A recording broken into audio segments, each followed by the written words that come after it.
Samantala, aabot sa 800 pamilya ang nawala ng tirahan sa sunog sa 3 barangay sa Malibay, Pasay City. At habang umuulan ngayong gabi, kanya-kanyang hanap ang mga residente ng mga mapapakinabangan pang gamit.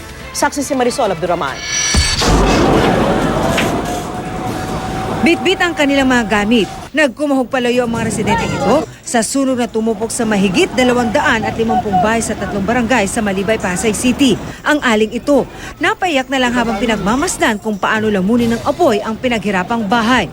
Meron din po akong problema sa probinsya namin dahil yung kapatid ko nasa ospital. Tapos eto, nasusunugan pa kami. Doble kayo naman ang mga bumbero sa pag-apula ng apoy. Bukod sa mga bahay, nerespondihan din nila ang kalapit lang na ice plant at pabrika ng LPG. Konti nga po lang nasasabog na yun. Dalawang ano yun, ma'am. Dalawang barrel na malalaki na pahaba, ma'am.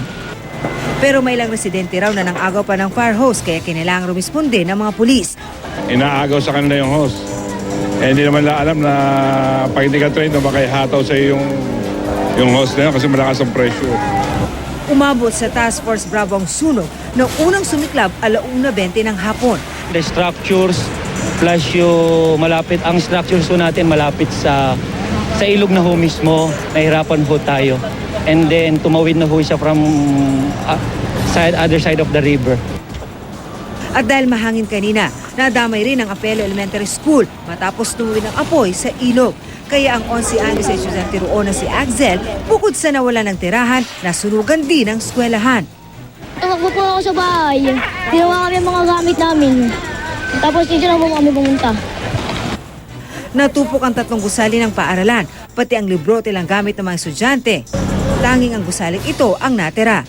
Wala na kaming reviewer. Yan po yung iniiyakan po namin ngayon kasi kami pong grade 3 ang nakasalang sa National Achievement Test.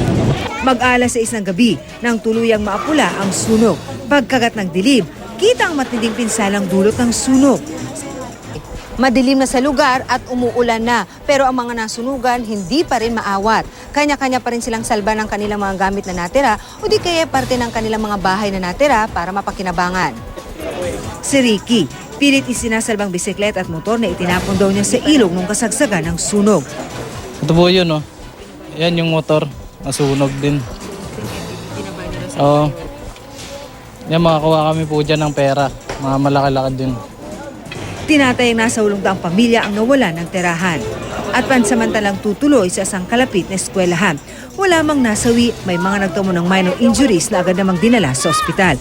Humigit kumulang 2 milyong piso ang halaga ng pinsala ng sunog na inaalam pa sa ngayon ang sanhi. Ako si Marisol Abduraman, ang inyong saksi.